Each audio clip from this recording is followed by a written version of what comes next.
Hello, all. Welcome back. Bit of a different sort of reaction, thoughts, analysis today, and I'm going back to the warning. And you may think, well, that's the warning you've done every week. I'd do them every week for the rest of my life if it's valid. And I know they've got the Mayday EP coming out, and I know they did a recent sort of mini tour. So I thought, you know what? I'll go and have a look at what the Warning Army is doing on their channel. And I found this post, which is from the Warning Army channel. You know, guys, who you are. You're on my channel telling me what to look at, giving me advice. They're so cool, the Warning Army. Literally, there's not a bad word comes out of them. And so supportive. So I thought, right, okay, I'm going to see a production of them live. And it's not a warning session live in their own mini studio. This is the first time I've seen them live on a stage. And I'll be honest, I've been to see, in my lifetime, many concerts, but top live acts like Linkin Park, Biffy Clyro, Green Day, The Who, The Rolling Stones, U2, Prince. It's quite an established list of artists I've been to see. And I thought, right, okay, this will give me an idea of what this means to me live if I'm going to invest my money and go and see these girls live, which I want to. But I'll be honest, if it's not what I think, if they don't cut it for me, I'm going to say so. Yeah, as much as I love their songs and I've seen their performances, and I believe that they'll hold a stage, holding a stage in front of 5,000 people, 10,000, 50,000 requires a presence that's just, you don't buy it, you don't create it, you earn it, but you've got it built in already. It has to be in your soul. And that comes with nerves and anxiety. Some great artists in the past couldn't perform live. Sade couldn't do it. Others haven't liked it. Many don't like going on stage, but when they get there, it kicks in. So that's what I'm looking for. So this is live at the House of Blues in Vegas, where I've been. And I just want to see it. I'm not going to react to what the song feels like to me. I just want to look at the performance and reflect and cross-reference that with what I've seen live and what my expectations were. So yeah, without much further ado, this is a warning. Yeah, you should have a warning every time you watch these because you get your socks blown off. But let's see what they bring to the table. Just being honest, guys.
that opening intro,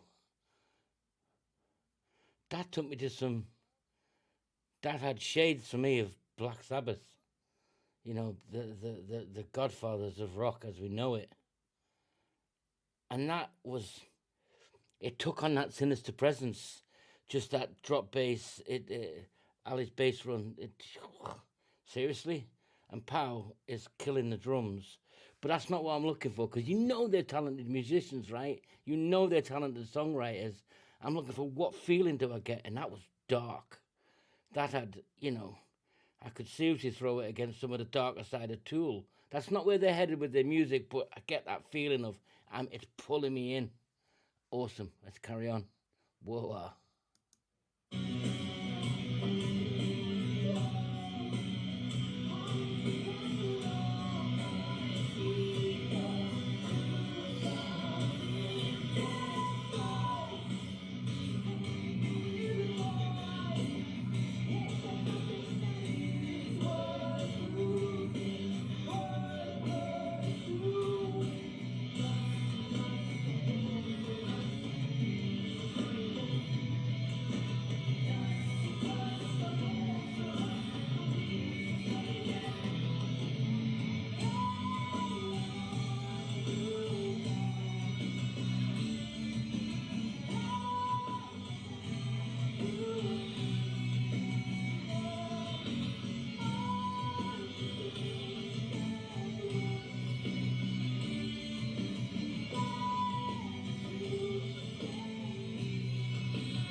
One of the leading drummers out there for me is Danny Corey from Tool. And John Bonham, they are percussive drummers. She is a percussive drummer. Jesus, she hits them like she's got a jackhammer in her hands. But she doesn't lose it. She's still driving the dynamic of the song and the front musicians and holding the stage. I get a sense they've taken all those influences, but will bands emulate their stage performance, take their drive, the next generation behind these amazing artists? Will the budding rock stars look at these and go, that's it, that's what I want to be? Yeah, 100%. 100%. And it's great because you don't have this argument about, you know, can metal guitarists thrash and all that crap, right? That's just long out the window. It's have they got that stage presence? Do the lyrics and the performance hold you? Does the dynamics drive you? Yeah, so far it does, but I still want to hear more. Yeah, everyone can have that moment where it sounds good. Yeah, and I'm not judging the songs, so let's carry on.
thought they were going to break out into an Angus Young jog there. It's just musicality. It's just beautiful.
If any of you guys have seen Biffy Clyro, and I first saw Biffy Clyro when they toured Linkin Park about, must be 16 years ago in Manchester.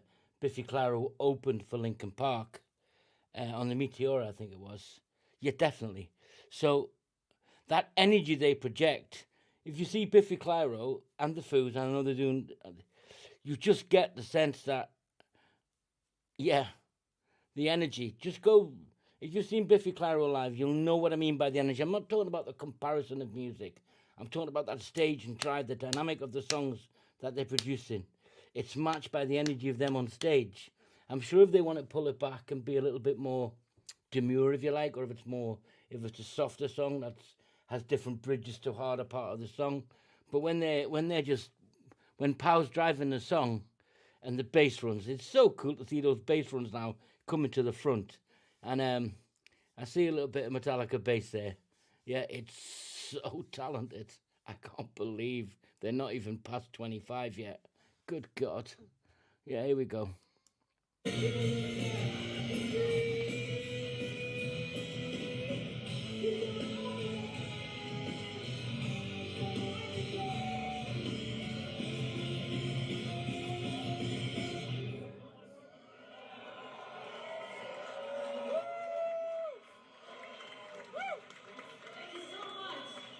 No, thank you.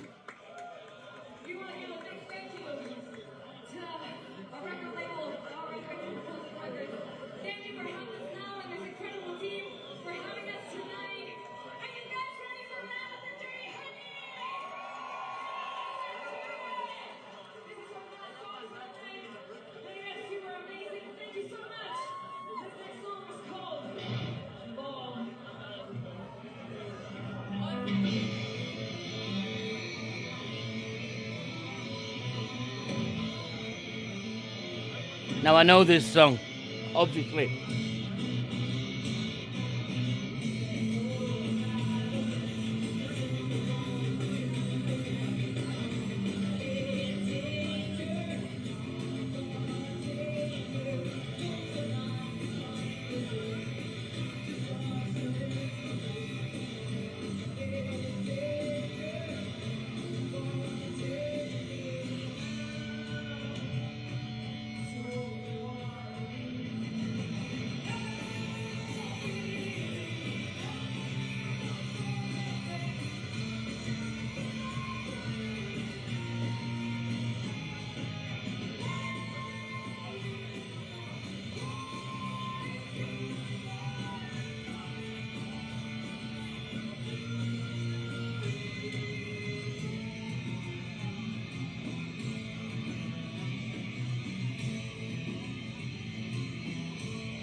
Listen to the crossovers when you drum and the bass is just sitting on top with lead. You can hear it distinctly. That is a serious skill. Now, obviously, they've got the mixing there, they've got the sound team in there, the sound engineers, they're techies. It's great. And I don't know what the acoustics was like that night. And I know this has been recorded on a phone, which I'm eternally grateful for, and I'll tag the Warning Army in. But hearing that song live after I've heard it live and on, but not live like this. Yeah, they've got it. Yeah, they've got it. They've got it. I'll stick with me till the end. I'm sorry this is a long one, but I can't help it.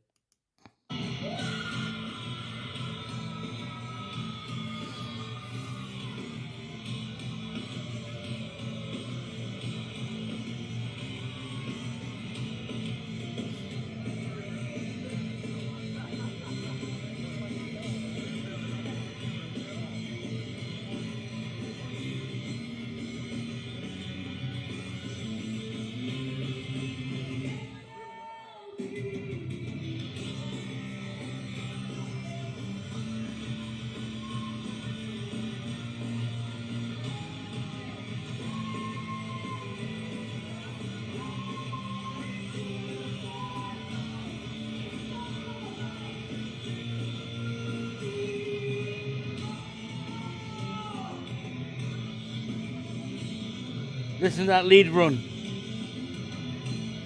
The drums driving it behind.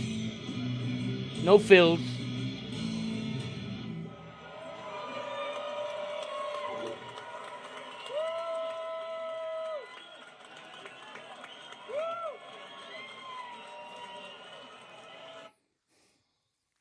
I know I saw them. I did react to the guys when they played the Narcissista, but that wasn't a full run of songs, and this is just somebody's recording of it live. And I've read in the comments that let's get out there. They want the Warning to go and play in stadiums on their own. I don't know. All advice is good advice until it doesn't work. Yeah, and I guess these guys know what they're doing. Jesus has been at it, since they could play a piano. And who's going to produce the album? They'll know. But I get a sense they'll just grind out their craft. They'll play to bigger bands. They'll do nights where they're playing to 10,000 people on their own. But why not learn your craft? Why not make it better? Why not be absorbed into being around bands with the techies and understand the logistics and get to feel what a huge crowd feels like with the foos or whatever? Yeah, why would they want to push themselves? It's up to them, yeah, but why? Why push themselves when they can just literally get that stagecraft? Clearly, they're using their own pedals and that, so they're not as comfortable because it's not their setup, or maybe the other artist's setup. So I don't know what the techies had to do beforehand. But when they've got their own amps and stage and light show going on, but why would they rush? They need to make a living. They need to, be able to support the longevity of what they're after. But I don't see any reason for them to be other than creative songwriters, talented musicians, and grind out their stagecraft. Get bigger, get better. They'll get better. That's pretty damn cool. And I've just talked about them in the same breath as bands that have been established 20 years, 15, 20 years. Biffy Clyro, who are world renowned for their stage show and beautiful live playing. Linkin Park and Green Day.